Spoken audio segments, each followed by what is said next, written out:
Assalamualaikum warahmatullahi wabarakatuh. Teman-teman mahasiswa entrepreneurship, kita bertemu lagi di perkuliahan kita di pertemuan kelima. Hari ini saya sangat bersemangat. Saya harap teman-teman juga bersemangat. Jadi kita akan mempelajari topik mengenai bidang usaha dan permodalan.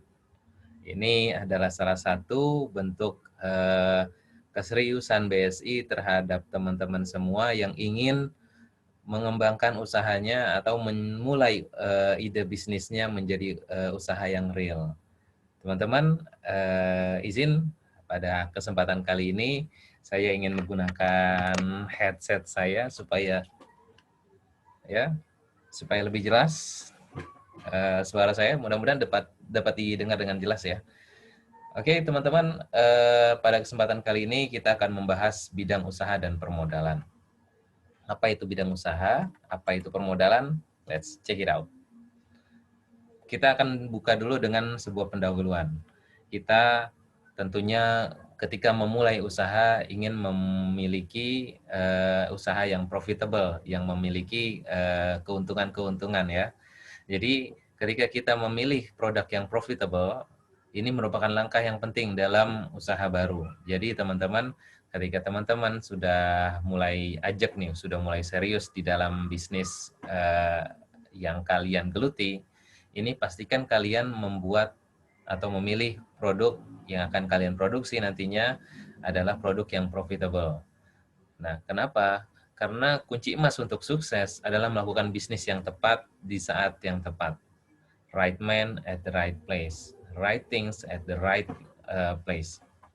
Nah, teman-teman, ketika kita melihat bahwa sebuah peluang yang belum ada di pasar, lalu kita coba mengisinya dengan penawaran produk baru, ini merupakan sebuah hal yang menjadi tantangan. Tantangan di mana ketika sebuah produk yang baru saja diluncurkan harus menghadapi pesaing-pesaing yang lain yang sudah lebih dulu berkecimpung di bidang usaha tersebut. Nah, bagaimana kunci suksesnya? Bagaimana produk yang bisa kita kategorikan sebagai produk yang profitable? Pertama, kita perlu menentukan jenis produk, dan kedua kita harus menentukan waktu yang tepat untuk launching, untuk menawarkan produk tersebut. Paling tidak ada 5 jenis usaha teman-teman yang bisa kita bangun dan kita kembangkan. Kalau kita kategorisasikan, pertama ada usaha ekstraktif, ada usaha di bidang agraris, ada usaha industri, usaha perdagangan, dan usaha jasa. 5 ya. Ekstraktif, agraris, industri, perdagangan, jasa. Usaha ekstraktif adalah jenis usaha yang bergerak dalam bidang pertambangan dan langsung mengambil dari kekayaan alam. Contohnya apa?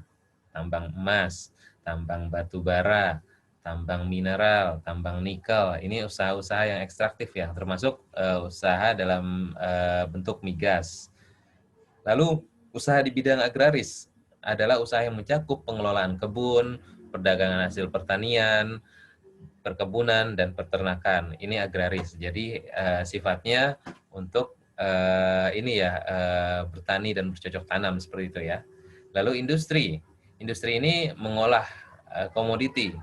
Nah, kalau kita rinci, ini kita mengelola berbagai jenis komoditi yang dihasilkan dan besar kecilnya usaha yang dihasilkan. Jadi maksudnya industri yang kita pilih ini adalah mengelola industri-industri sebelumnya di bidang usaha ekstraktif ataupun usaha agraris. Contohnya industri makanan kaleng, contohnya industri otomotif, contohnya industri pengelolaan migas. Nah, ini adalah contoh hasil dari jenis usaha dalam bentuk industri. Lalu usaha perdagangan. Nah, kalau usaha perdagangan berarti dapat kita kategorikan sebagai menurut besar kecilnya dan berbagai komoditi yang diperdagangkan. Ini usaha perdagangan biasanya kita jualan rempah-rempah, jual hasil panen gitu ya. jual sayuran, jual buah-buahan. Ini adalah kategori usaha perdagangan. Jadi menjual aja gitu. Terus jasa. Nah, jasa ini menyangkut pelayanan kepada konsumen. Jadi sesuatu hal yang intangible ya, tidak bisa dipegang, tidak bisa dilihat, tapi bisa dirasakan manfaatnya. Seperti jasa fotografi, jasa videografi, jasa pengacara, jasa yang sifatnya usaha, jasa konsultasi hukum gitu. Nah, ini adalah salah satu bentuk jenis usaha di bidang jasa. Nah, bagaimana mengenai bidang usaha dalam kelompok konsultif? Konsultif ini maksudnya apa? Konsultif ini maksudnya adalah bagaimana bidang usaha kita kategorisasikan berdasarkan karakteristiknya. Karakteristik orang-orang yang ekstrovert. Orang-orang yang ekstrovert dominan, yang suka bertemu orang, yang senang cuap-cuap gitu ya. Ini kita bisa kelompokkan ke dalam bidang kelompok usaha konsultif, yaitu jasa konsultasi, jasa kursus-kursus, pusat kebugaran, pelatihan olahraga, dan bidang perdagangan. Ini cocok banget nih buat orang-orang yang ekstrovert. Makanya di pertemuan awal kita mengenal nih karakteristik kita apa dan sebaiknya lebih condong mau diarahkan kemana. Nah ini dia, bisa masuk ke jasa konsultasi, kursus-kursus, pusat kebugaran, pelatihan olahraga, bidang perdagangan. Lalu berikutnya adalah bidang usaha kelompok pelayanan. Ini adalah orang-orang yang ekstrovert aja gitu, yang tadi sebelumnya ekstrovert dominan, lebih banyak ekstrovertnya. Sebaiknya diarahkan ke 4 bidang ini. Setelahnya kalau yang ekstrovert aja ya berarti yang sedang-sedang aja, yang suka ketemu orang ya sebiasa selevel biasanya pada umumnya gitu. Di mana bisnis yang cocok untuk orang-orang ekstrovert? Ya di biro jasa, di biro teknik, jasa pengetikan, fotokopi dan penjilidan, sablon pesanan, perbengkelan, kontraktor dan jasa perbaikan rumah, rumah kos, salon kecantikan, bahkan sampai makelar. Ini salah 10 aja, bukan salah satu ya. Beberapa poin aja yang bisa dieksplor untuk tipikal ekstrovert. Lalu untuk tipikal yang kelompoknya analitis, orang-orang yang senang hitung, yang senang di belakang meja gitu ya. Mereka adalah bertindak sebagai pemecah masalah atau problem solver. Nah, bidang-bidang usaha yang cocok untuk orang-orang analitis adalah jasa terjemahan, jasa reparasi elektronik, karya intelektual, bikin ini, bikin buku gitu ya, bikin film gitu kan, perancang busana, binatu, atau jasa penjahitan. Nah, ini adalah 6 bidang usaha yang mungkin masih banyak lagi bidang lainnya yang bisa dieksplor untuk tipikal orang analitis. Nah, lalu pertanyaannya bagaimana cara memasuki bisnis? Ada beberapa cara teman-teman. Oke, teman-teman, ada 3 cara untuk kita memasuki bisnis. Jadi, ketika kita mendatangi sebuah sektor, entah itu sektor perdagangan, sektor jasa, atau sektor lainnya, kita perlu menentukan cara kita memasuki bisnis tersebut. Pertama, yang umumnya kita lakukan adalah merintis usaha. Kita merintis dari nol, dari semenjak kita memproduksi produknya, lalu mengumpulkan basis customer-nya, melakukan analisa ke pelanggan, menyajikan makanan atau produk ke customer kita, itu merintis. Cara yang pada umumnya dilakukan oleh wirausahawan. Lalu ada cara kedua, yaitu membeli perusahaan baru. Jadi ini biasanya nih ya, kalau teman-teman lihat ada perusahaan yang diakuisisi, perusahaan yang dibeli oleh perusahaan besar. Nah ini cara perusahaan besar tersebut memasuki bisnis atau sektor bisnis tertentu. Misalnya bisnisnya WhatsApp. WhatsApp ini karena dibeli sama Facebook, diakuisisi sama Facebook karena Facebook ingin menguasai bidang sosial media. Dia ingin juga mempunyai kekuatan di dalam bisnis text short text message ya sebagai pengganti SMS ada WhatsApp. Nah ini WhatsApp ini adalah perusahaan yang memang sudah dirintis Google, lalu karena Facebook tertarik akhirnya dibeli dan sekarang WhatsApp dimiliki sama Facebook. Terus kita juga mengenal apa ya? Ada contoh produk yang biasa kita lihat di pasaran itu produknya Datsun. Nah, Datsun ini tadinya adalah produk dari ini ya, dari Jepang atau dari China ya, saya lupa. Brand itu kemudian diakuisisi kalau nggak salah sama Nissan. Akhirnya Datsun jadi punya apa? Buka buka service centernya di tempat service centernya Nissan gitu. Jadi biasanya setiap kegiatan akuisisi ataupun merger kita akan menemui brand yang dijadikan satu, misalnya Indosat Oridu. Nah, ini kan belum lama nih. Terus Excel Axiata Tel sama Excel Joinan. Jadinya punya brand baru yang lebih kuat lagi. Nah, ada alasannya kenapa perusahaan perlu kita beli. Kita perlu menggali alasannya, kita perlu menganalisis apa alasan pemilik penjual perusahaan tersebut. Apakah karena akan bangkrut, apakah karena tidak dapat menggaji karyawannya, kita cari tahu dulu sebelum memutuskan untuk membeli sebuah perusahaan. Misalnya kita lihat ada usaha kelontong yang mau yang strategis di pinggir jalan gitu kan. Kita lihat, oke, ini tempatnya cocok nih buat usaha saya, usaha sembako misalnya. Nah, kita akan membeli lapak tersebut gitu kan. Nah, kita cari tahu dulu nih kenapa alasan si pemilik lapak tersebut menjual lapaknya atau perusahaannya. Selanjutnya kita gali lagi potensi produk dan jasa yang bisa kita hasilkan dari perusahaan tersebut. Misalnya, oke, lapaknya kita sudah beli, kira-kira ini bisa kita gunakan untuk jualan kopi atau jualan soto contohnya. Nah, ini bermacam-macam alasan, coba tentukan dan temukan potensi produk yang bisa kita gunakan, kita hasilkan di dalam perusahaan yang dibeli. Lalu aspek legal, nih gimana nih, ada kasusnya nggak di belakangnya?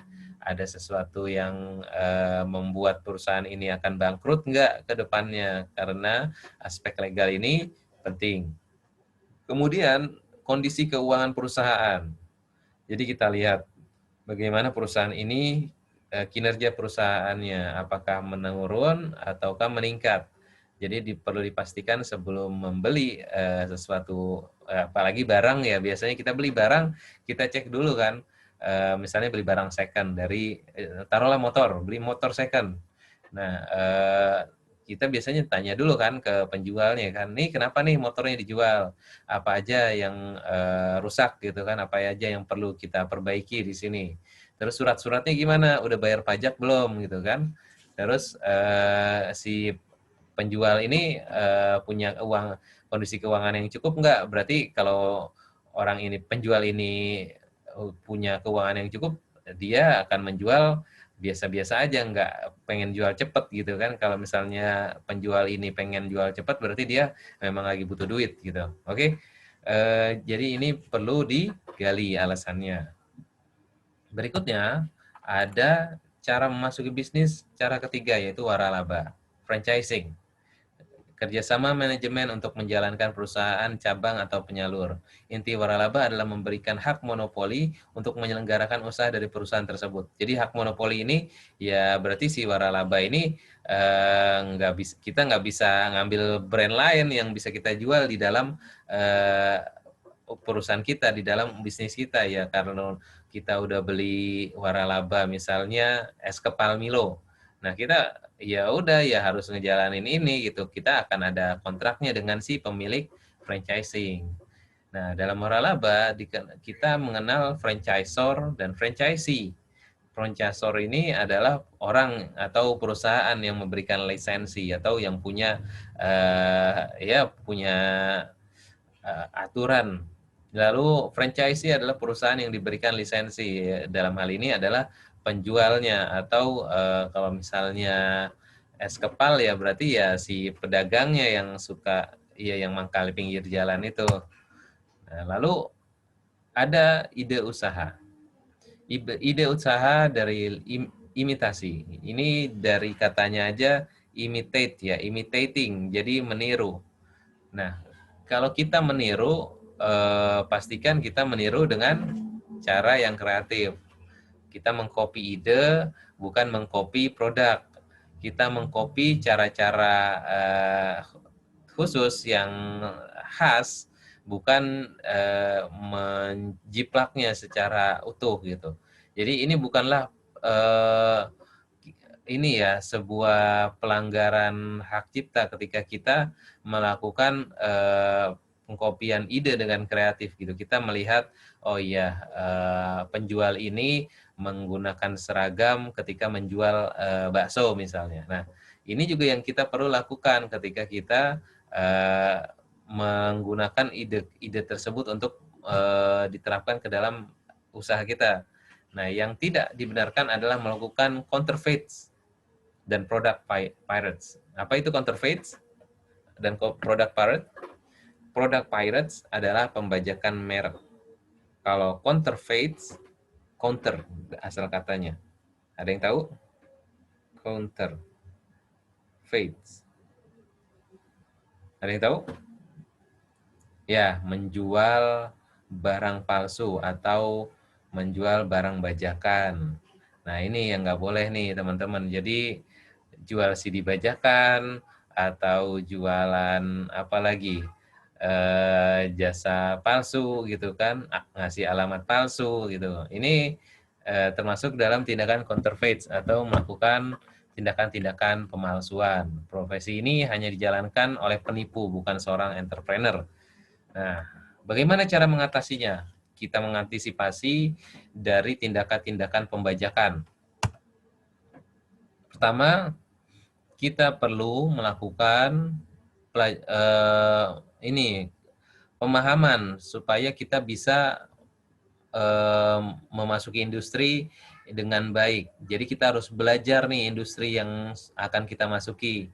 Misalnya industrinya adalah industri software atau industri IT, bukan operating system, aplikasi gitu kan, sistem aplikasi. Nah, teman-teman perlu mempelajari nih gimana cara kita menentukan license, bagaimana kita membuat kontrak-kontrak kerja dengan vendor-vendor kita. Nah, ini kita pelajari dulu industri yang sudah ada. Lalu kemudian ngapain lagi? Mengkaji input dan output industri. Input output industri ini apa?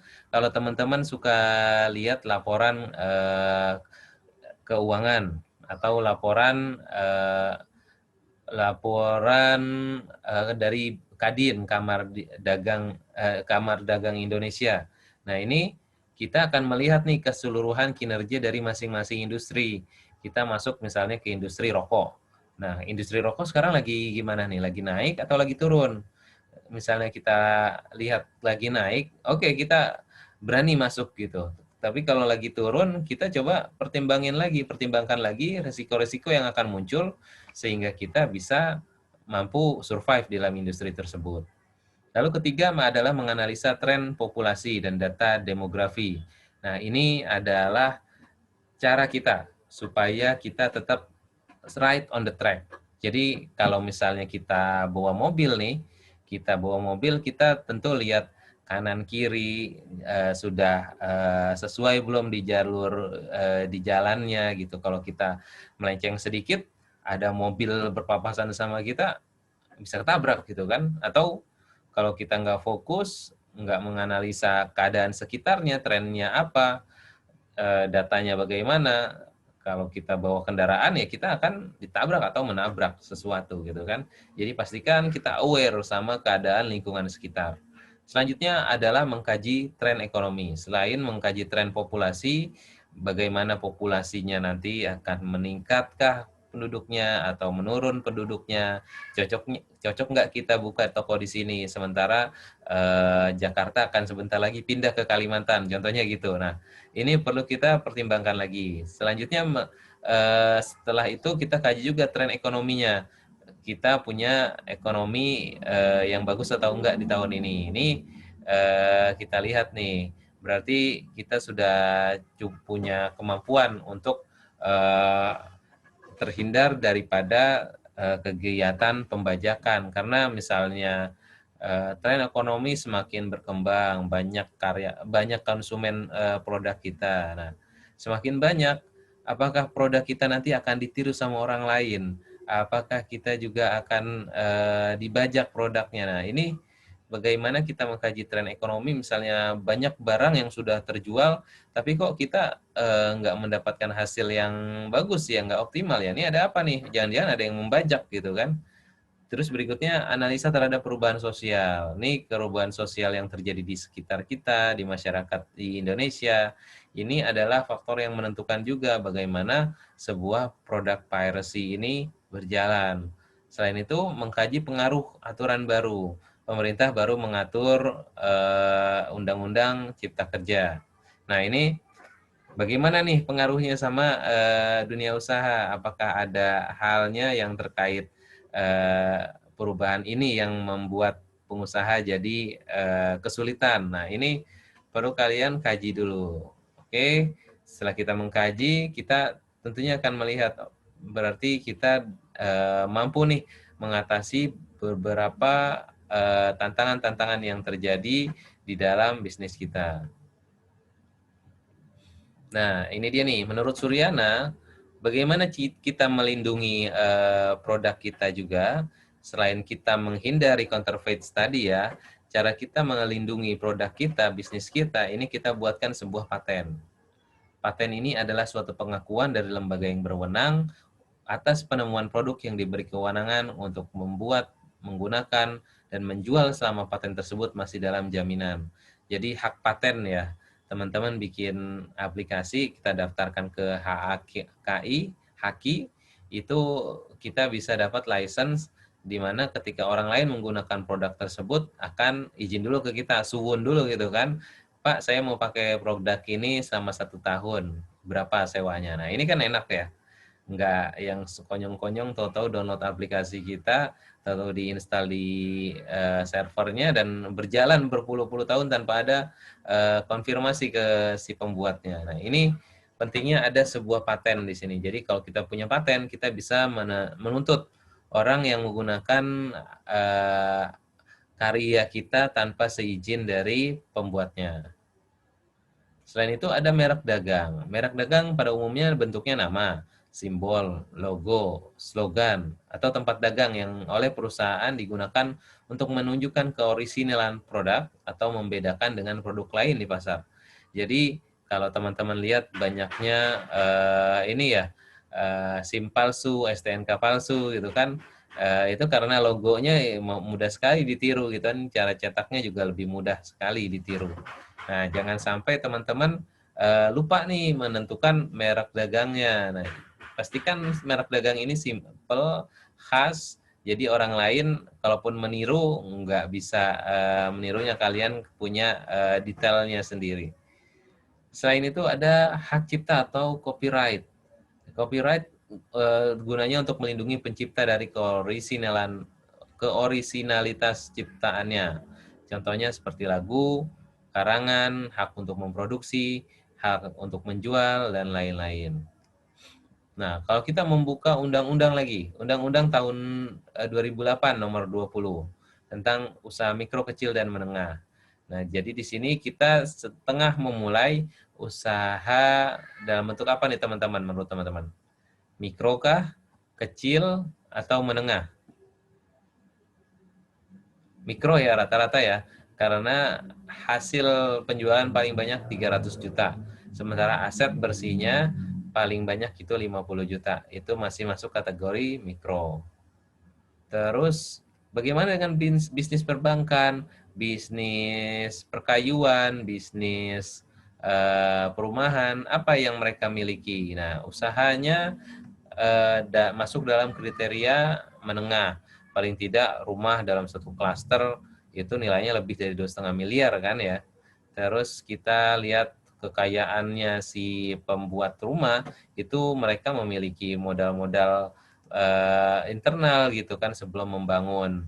Jadi ada 2 poin yang perlu kalian betul-betul pahami, bagaimana kekayaan bersih dan hasil penjualan ini harus saling menutupi satu dengan yang lainnya agar usaha kita bisa terus berjalan. Oke, sampai sini ada yang mau ditanyakan teman-teman? Sebelum saya lanjutkan ke topik yang lainnya, saya persilakan yang lainnya untuk memberikan tanggapan atau komentarnya.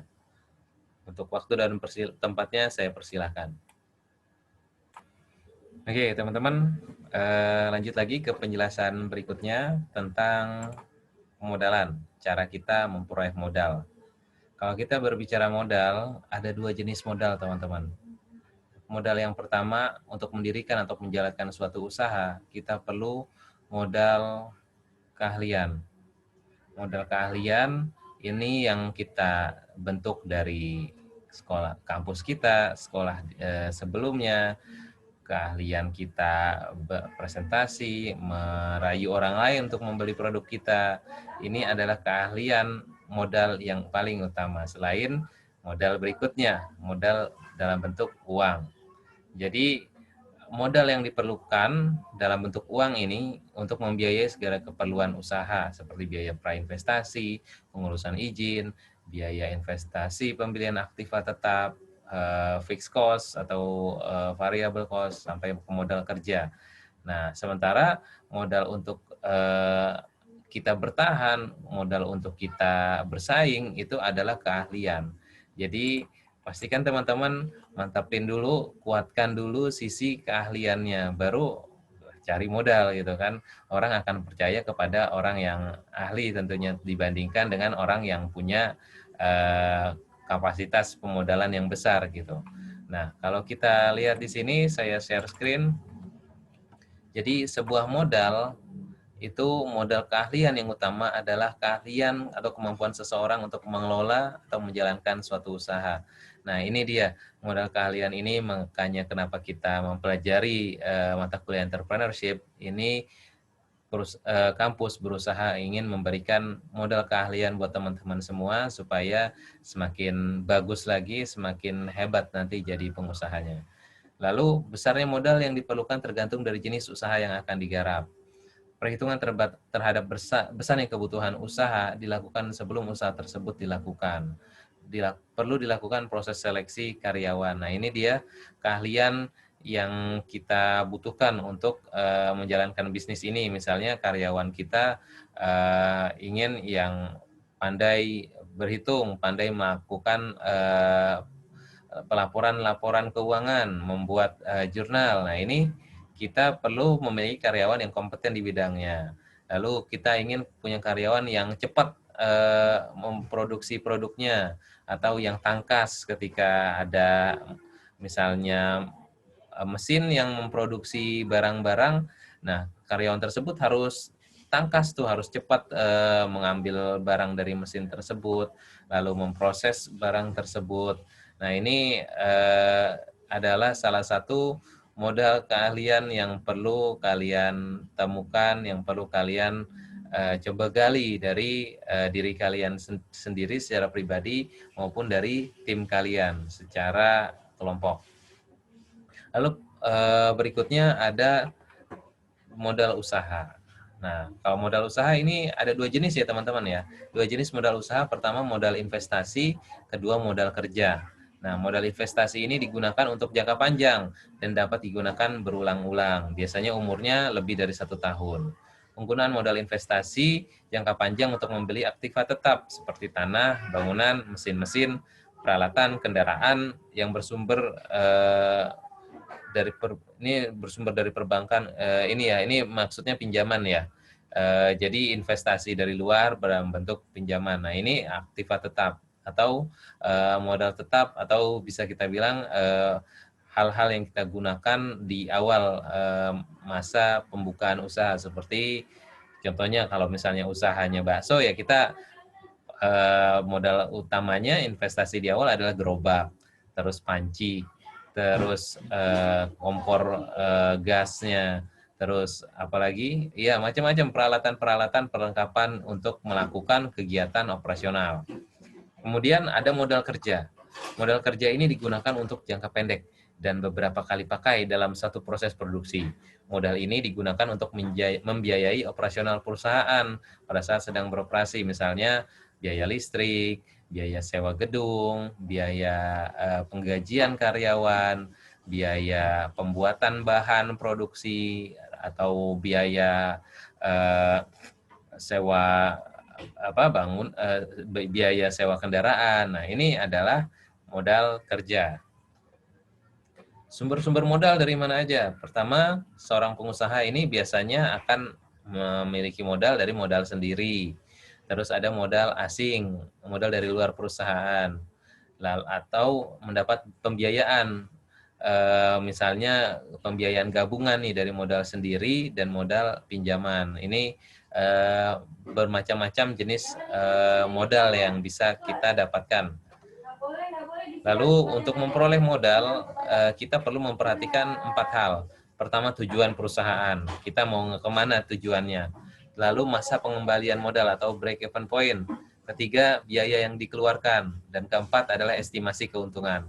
Mereka yang ingin menanamkan modalnya, yang ingin menginvestasikan uangnya di perusahaan kita, tentunya ingin mengetahui apa nih rencana kita ke depannya. Kita ingin berkembang ataukah tetap menjadi pemain yang seperti ini aja.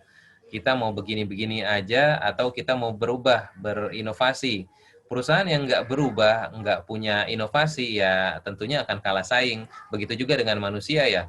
Kalau manusia nggak punya daya saing, ya wassalam gitu kan, disalib sama orang lain gitu.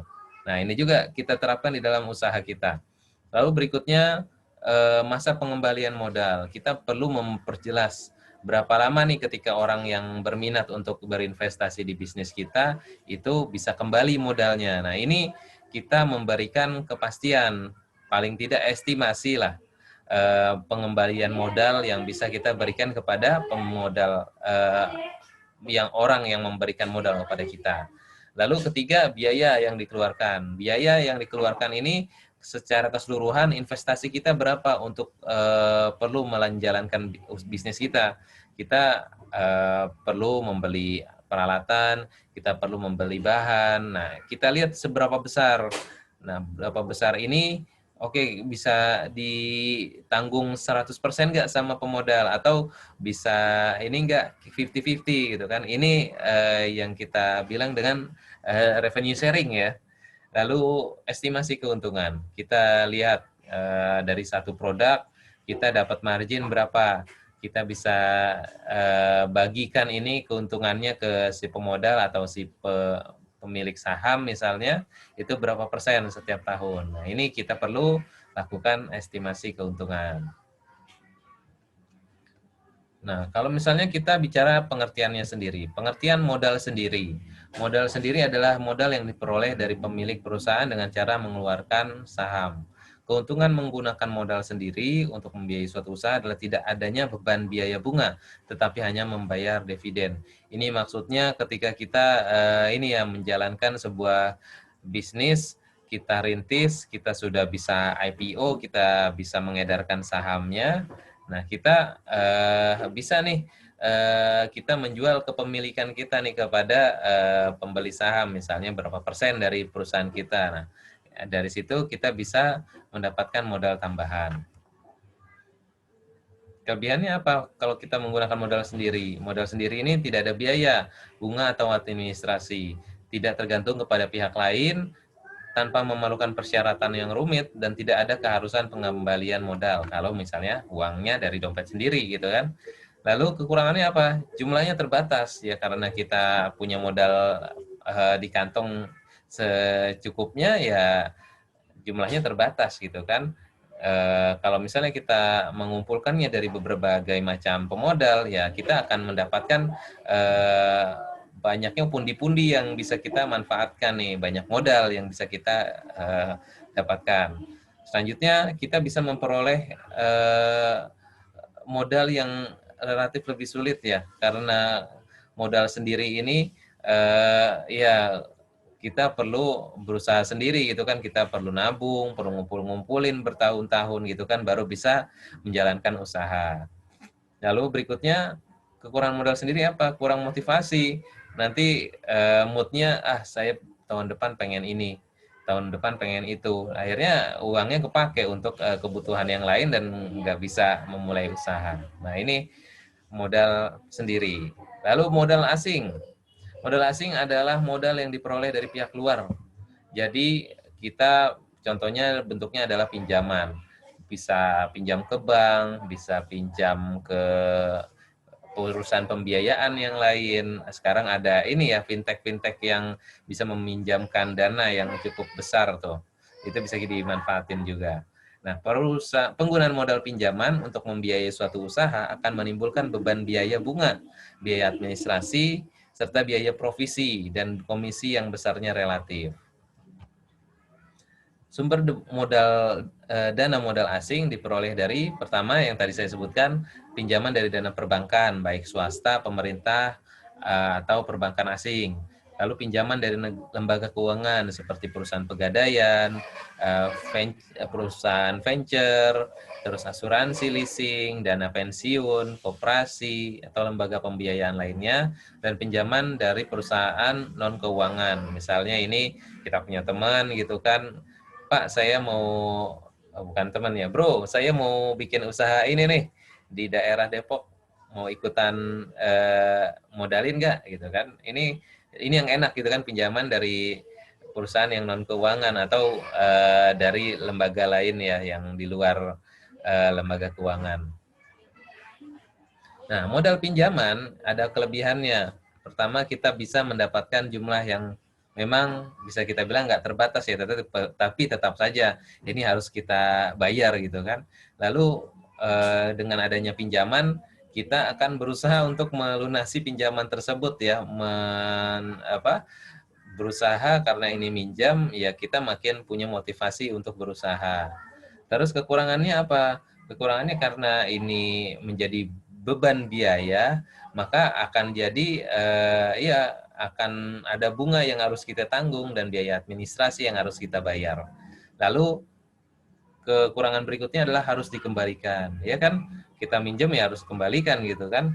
Lalu ketiga adalah beban moral, karena ya nggak enak gitu, misalnya kita minjem sama teman, nah kita ada ya punya burden tersendiri lah ya. Oke, kemudian yang terakhir ada kelebihan dari modal campuran. Ini jenis modal tadi ya, modal sendiri, modal pinjaman, dan terakhir modal campuran. Modal campuran ini presentasi modal pinjaman disesuaikan dengan kebutuhan atas kekurangan modal sendiri. Jadi teman-teman bisa nih cara modal campuran ini menggunakan pola bagi hasil. Nanti teman-teman misalnya punya modal berapa dengan modal sendiri dan modal dari investor berapa persen. Nah, di sini kalian bisa buat perjanjian-perjanjian tertentu. Oke, teman-teman, ini modal campuran memang cukup menjadi ini juga ya, sesuatu yang perlu dipelajari lebih lanjut lagi. Saya yakin ini ada di bidang ini ya, keuangan ya, di mata kuliah keuangan ini akan dipelajari lebih detail, lebih rinci tentang modal ini. Oke teman-teman, saya kira penjelasan saya terkait pertemuan kelima ini saya cukupkan sampai di sini dulu. Saya harapkan teman-teman mengisi absensi di kolom komentar di bawah, karena kolom komentar di bawah ini juga saya harapkan juga bisa jadi wadah kalian untuk ini ya, mengkomentari apa yang saya sampaikan. Apakah ada satu hal yang ingin ditanyakan, saya persilakan, silakan ditanyakan di kolom komentar di bawah ini. Baik teman-teman, saya harapkan teman-teman tidak lupa untuk subscribe dan like video ini. Jangan lupa juga untuk share ke teman-teman yang lainnya supaya video ini bisa lebih bermanfaat. Baik teman-teman, mari kita tutup perkuliahan kita dengan membaca Alhamdulillah, Alhamdulillahirrabbilalamin. Dan sampai jumpa. Assalamualaikum warahmatullahi wabarakatuh. Salam hard work.